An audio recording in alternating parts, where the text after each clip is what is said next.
um, screen, share screen. All right, sorry about that. So what are the when I asked this question, what happened to the students in 1950s to 1999? What happened? Why did we lose that 15,000 vocabulary? Answer really changed me, because most of the answers were students no longer read. So that's why they lost the vocabulary set. So maybe I can ask you quickly, and maybe you'll chat along. Why do you think students today has less vocabulary sets than 1950s? Any answers that you can come up with that? It's funny you say that. I'll ask that because right now my school is a focus school. Last year we weren't, this year we are. We have a very large Hispanic population. And one of our biggest pushes this year that my principal and assistant principal are doing is vocabulary. So we have been doing this big book study to learn different strategies to teach kids vocabulary words because they're lacking these vocabulary words. And I think one of the reasons for my district is because they're coming from homes that are poverty, and their parents aren't home in their home, so they're not having these conversations. They don't have that parental support at home to help them with their homework. They don't have books at home.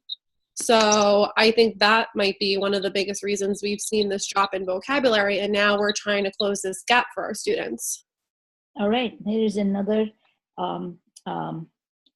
so-called parents are not involved issue that we had before with Shafak. I remember talking. Because they're still spending the good amount of time in schools, right? We should be able to remedy that. So we either digital divide or vocabulary gap, whatever it is, we should be able to close it. But again, instead of predicting those, it would be nice to find out where is the real problem? Like, is that the home? Is that the bus service? It could be any number of things that may be affecting students' vocabulary. Any other predictions? I think part of it has to go with the curriculum too. I only teach math, but I've talked with my partner and other people who are in ELA, and a lot of the push is towards spelling and reading and writing. And it used to be, I know when I was in school, you would have your spelling words, but you did vocabulary lessons about it. So then you knew what the words meant. Now it's all word study, high frequency words, but the kids aren't necessarily learning what those words mean. They hear it in conversation and things, and it can be taken out of context, or it's a misunderstanding. So they're not getting the basic understanding of this is a word, this is what it means, because such focus is on getting them to read and write. Very, very good. I think there might also be a stimulus overload. Like, there's so many other things to do. Like, yes, there's a lot of us that teach in low poverty schools, so mom and dad aren't home. Sometimes they don't have books. But I want to come back to that one in a second, because we have a United Way program in our school, and they're talking about this whole library project thing, but I'll come back to that in a second. But they go home and they still have their phones, they have their computers, they have their Xboxes. Who wants to read when you can kill people and shoot them in the heads on your Xbox? So I think that has something to do with it too, is there's just the lack of interest.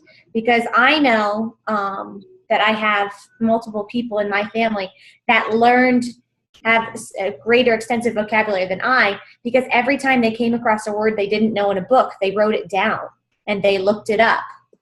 So, I mean, there is that to it. But I did want to say that no access to books. There's the Dolly Parton Imagination Library. If you know anybody with children before kindergarten, I suggest you have them look into it. Basically, you get a book, I think it's every month when you sign up for it, and it just kind of gives you that resource until your kids are ready for kindergarten. So the Dolly Parton Imagination Library, I'll add that to the chat. Thank you. That would be lovely. All right. Any other predictions that while the kids are losing vocabulary, it's okay. Here it is. I think the reason for vocabulary quiz is because there's not enough times content-specific words are taught. It's impossible that the students have social media. Texting has shortened the student span. Yep, these are very, very good points. And coming back to our assessment, who does the study and what populations the study is being conducted, and who even analyzes the data and reports the data makes a big difference, right? Again, we interfere in the research or any kind of needs analysis. Our own so-called biases, right? It's not easy to be biased free in any other in any research. It was getting closer to finding to that and then I lost it again. Sorry about that. Okay, but I will be okay. Check out the Imagination Lab. Have you ever also seen International Children's Book Library? There's so many great resources now online that come multilingual format. Maybe it will help even Yarlina's class. It's called International Children's Library. And you Google it and find the right link. So there are exciting multilingual resources coming up our ways, and it may not solve problems, but you know, it's one project at a time. And the good news about most of these projects, they're open source and open to public to edit. Here is the link to Children's Library. Yarlina, you want to take a look at. I believe Bengali is one of the resource that's included. All right, let's come back to our dialogue again on the needs analysis.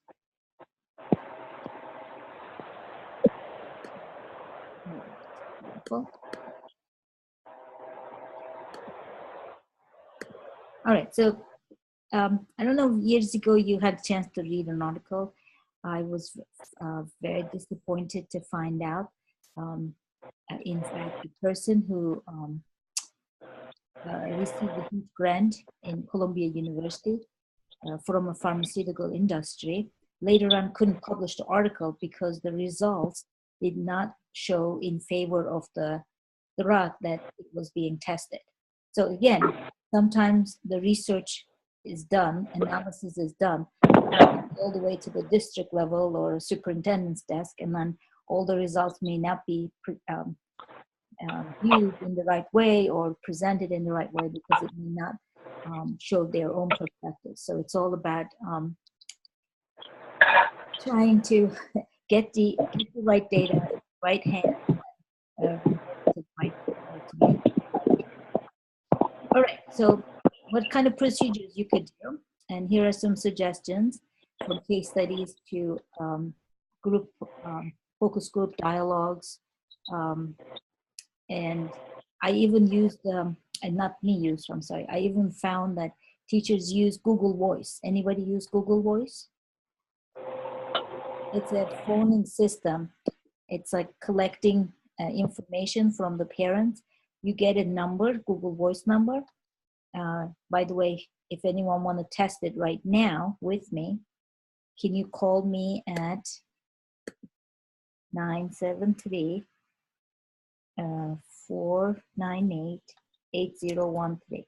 So this is my Google Voice. If anyone calls right now, my computer picks up, and if I'm not there, it transcribes the message and sends me a Google email and say, this person said this to you. So this is one other way you can collect evidences or information for whatever the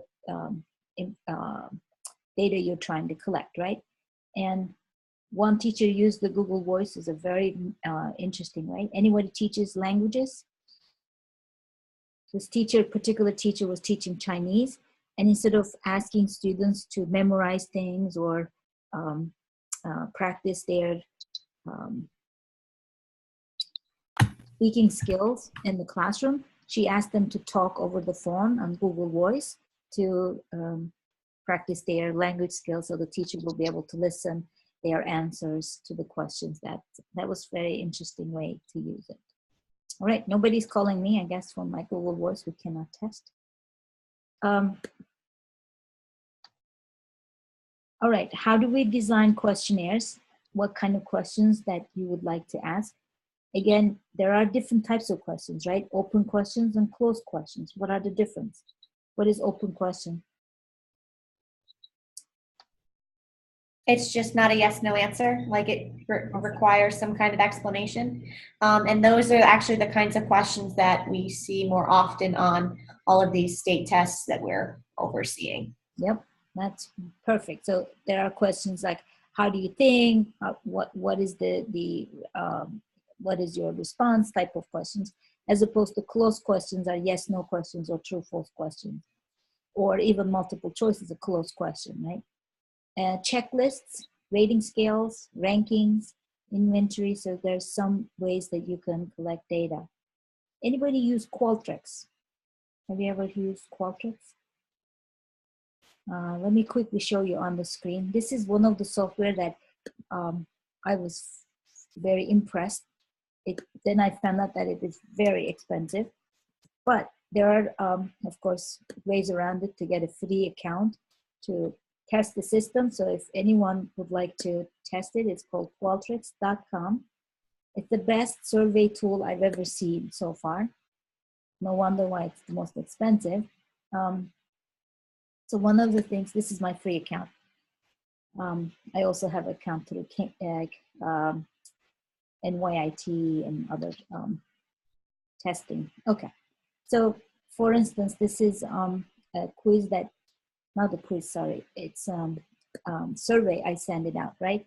29 of you answered it. So this is one tool I used, if you remember, taking the survey at the beginning of the semester.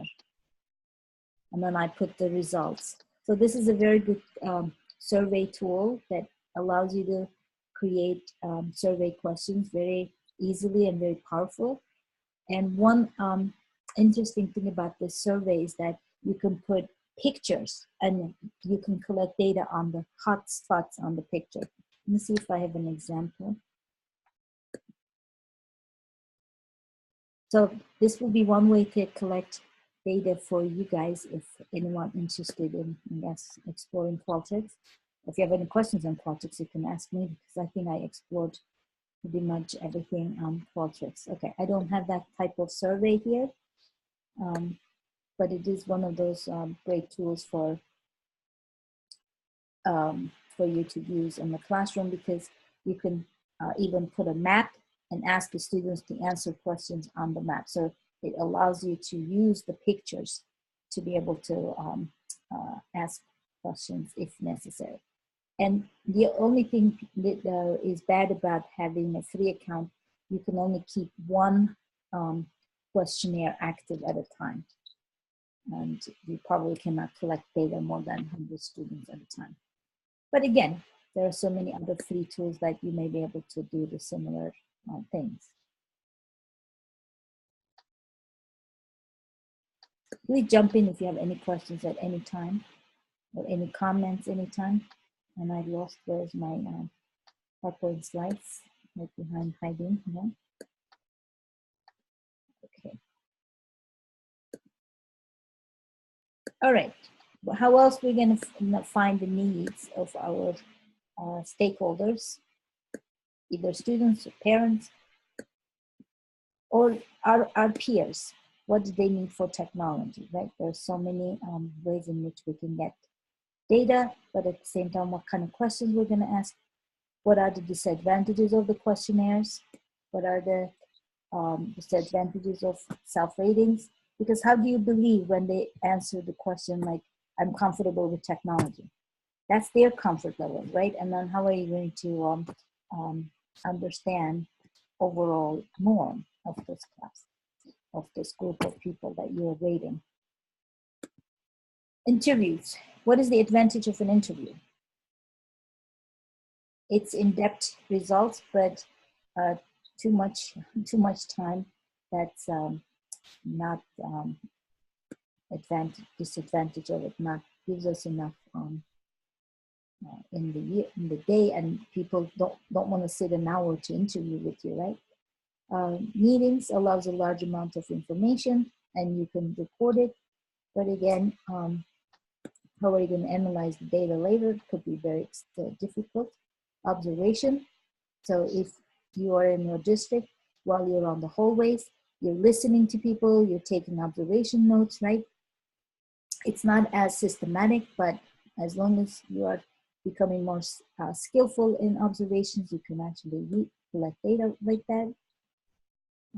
This is an example for language samples may be collected through written and performances and other ways. Task analysis, case studies,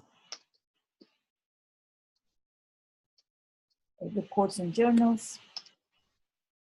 All right. So how are we going to design the needs analysis prior to preparing all these, design the methods? Is it going to be bigger scale? Are you going to just survey 10 teachers? So it is important to, I guess, find the right survey tool, right questionnaire, right amount of questions. Let's say asking 100 questions, maybe you're going to get a lot of answer, or you're going to get someone putting all the answers in a very quick amount of time, or may not even answering because it's too long. So you need to have a nice balance. And one of the most important things is piloting the questionnaires. This is one of the things I told my group who are doing a corporate challenge this week. And I told them to send the questionnaire to 2-3 people first and get some feedback before you send it to 100 people. So it would be beneficial to test it out before. And I think I'm almost done. Designing the needs analysis for a smaller scale. You need to also, if let's say you ask 10 questions, right? Then you will have a chance to follow up and ask more detailed questions, because you may find out in question number 1, there are like 20 out of 30 people having the similar issues. So you might want to find 1 or 2 individuals to go in depth in that specific question to find more. Okay, making lists, more analyses, take different views into account. It is very important, because maybe when you do, let's say, Qualtrics survey, it allows you to branch out to 2-3 different questionnaires. When the person says, I am a teacher, then it will go to the sets of questions that specifically collect data for teachers, as opposed to someone who says, I am an administrator, right? So you can not only ask 2 sets of questions, but also find different views on similar issues, different perspectives on similar issues. And go ahead. Hello? Sorry. I guess somebody had a comment that you missed. Okay. And the last slide is, how are you going to document your findings? Is it going to be a report, or is it going to be a district level presentation some of you had done? Is it going to be a meeting to respond? Or is it going to be a newsletter? Or in my case, I love infographics. Anyone created infographics or would like to know how? This is one of the exciting things happening in the field of, in the field of education. There are some templates coming up. So it's, let's go look at some of the examples of infographics. You can practically tell a story about any data you collected in a nice chart that later on looks like a poster. It could be even posted on a school website. You can say 80% of our parents like this, 20% said this. So depending on what kind of data you're presenting, you can put some funky graphs to Shades of Proof. Oh, that's an interesting one. So there are amazing infographic templates out there that you might be able to use and share your resource. People believe what they see, right? If you visualize the idea, then they may be able to believe in what you're saying more. And again, there are ways in which people trick the data. I'm sure you're not going to do that, but sometimes telling a story with a pie chart as opposed to a bar chart makes a big difference, right? So it's your skill again as technology leaders to be able to tell the right story, convince to the right crowd. So it's periodic table of internet. I've never seen such a thing. This is a nice infographic about search engines. So it's very interesting, right? So they did it. Different ways of representation. All right. Maybe I'll ask anyone who would like to do an infographic and teach us how to do it. You'll get points for it in terms of hours. So if anyone would like to take this as a challenge to create a unit for us, all of us, teach in our in a Zoom session or send us a little link to share, that would be considered, I guess, working towards a leadership practicum honors. All right, that's all from me about the needs analysis, and it's an open forum for you to tell me what you think. Oh, yeah, we have more people join while we were looking at my slides. Welcome. And we have a phone connection as well.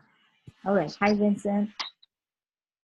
Hi, the person on the phone, 347. Shani. Hi. All right. Are we ready to do some more needs analysis before we head and dive into create new professional development opportunities, or just the find out what other people do for needs analysis so we will be prepared for our next one in the fall, right? It's a skill to find out on the hallways. I used to work as a media director in a boarding school. It had 2 campuses and I was serving 500 faculty. And one of the things I realized, my best needs analysis happened in the lunchroom. I used to go to lunch, not to eat lunch, just to go around and advertise what we have in the media, what books came in, what DVDs available. At that time, it was a big deal to get those DVD, what do you call them? DVD ROMs? No, I even forgot those things now. It's an interactive. The CD-ROMs. It's a CD-ROM, but it has, yeah, I think so. That's what it's called, right? There's also big ones, those big discs that... The floppy disk? Yeah, it's the big ones, like a big, you put it on a special machine and things. Oh, like those vinyl discs. No. It was a little bit later version of that. But again, technology moved so quickly. Now that it's an old technology in 1994 when I did that first. Laser discs. Yeah, that was laser discs. Roosevelt, don't worry. I understand what your dilemma is. This is the worst time to attend a class. It's a family time, and also it's the best time for us to attend because we all teach and during the day. It doesn't matter. Okay, so again, those devices at that time, nobody's going to come check it out in the library. I was like going to the lunch rooms and trying to find out if anyone wants this disc or that thing. So you, I'm sure, will be doing all the tricks to be able to reach out to your audience. All right. Oh, here, infographic creator site. Extra point for Caitlin, if you found a good resource for us. Have you created any infograph, Caitlin? We had to do one for one of my classes a few weeks ago, and that was the website he gave us. Oh. Okay. Canva is pretty good for infographics too. Which one? Canva. Yes. It's perfect, actually. It has all these nice templates and graphics. Perfect. So again, there are also PowerPoint templates. There's so many ways. So again, once you collect the data, the next strategy is how are you going to tell the story using some of those online tools and represent the data in a meaningful way, right? So if you happen to have any examples, please share with us. I mean, you could email it to me. I can put it in our PowerPoint slides and make it part of the presentation. Thank you for Lauren. Extra point. Remind me so that I will make sure to add them to your list. All right. Any other suggestions, or you want to just go back to your life and enjoy the family? And those who came late and have questions, please stay after. Other than that, next week, my husband is having a surgery. I'm around, but and if you need me and you can't reach me, I want you to know that I will get back to you if you leave me a text message or an email. And the following week, I will be in Abu Dhabi. So teaching from Abu Dhabi, which means this 7 o'clock class, it's 9 hour in difference. So if you put 9 hour on top of 7, what does it make? 7, we have 5. So 4 a.m. in, is that right? 4 a.m. in Abu Dhabi, I may be broadcasting. So I will have nice spooky hairs for you, nice hairstyle. And my students over there waiting for me as well. It's so funny. One of them actually sent me a beautiful poem with music. Maybe after I turn off the recording, I will play it for those who are interested. Welcome to Abu Dhabi song that they wrote prior to my arrival. So I'm very excited to see this crowd. And for those of you who are not filling out your times, remember in May, I forgot 5th and 6th. Yeah, please join my Speed Tech conference so we can get together. I will make sure to give you gifts that day, give you good food that day. I have actually some money left over from the budget from this year. Let's spend it on a good time together. And if you need a special souvenir from university, let me know. Maybe I'll have a chance to buy it or order it in time for you. So please consider that time. It could be our celebratory time. And those of you who are, I want you to know, I'm signing up all your names. I think I'm almost finished getting your graduation. So I can't wait to meet you in person. I hope you're all attending the graduation in May. So we'll come and celebrate. And some of you are receiving awards. So I'm very proud of you. So thank you for being here tonight. And I'm going to stop the recording unless you have a special question that we could address before I stop. Just a quick question, because I'm now in a second grade teaching position. I've been doing like almost like how-to videos for specific websites that the teachers actually requested from me when I was back in the tech position. I've been recording them and providing them to the teachers, and during my parent engagement time, the teachers have been sitting with me and further questions and whatnot. I just wanted to be sure if I can just have any of those teachers sign off. Is that okay? Of course. And in that case, don't even ask the teachers to sign. Make sure you list the teachers and the time you spend with the teachers, and notify your principal to sign it, one signature for all. Okay. So that it will be easier for everyone. Okay. Thank you. But I don't mind seeing many signatures, but it would be easier for all of us, because we're also keeping a record for the state that you completed 50 hours. So we'll have just one piece of evidence or 50 pages of evidence. Okay. No problem. Thank you. Thank you. Thank you so much. All right. Stopping the recording unless you have a question. Don't be shy or sleepy. Come on. 347. no questions for me. All right.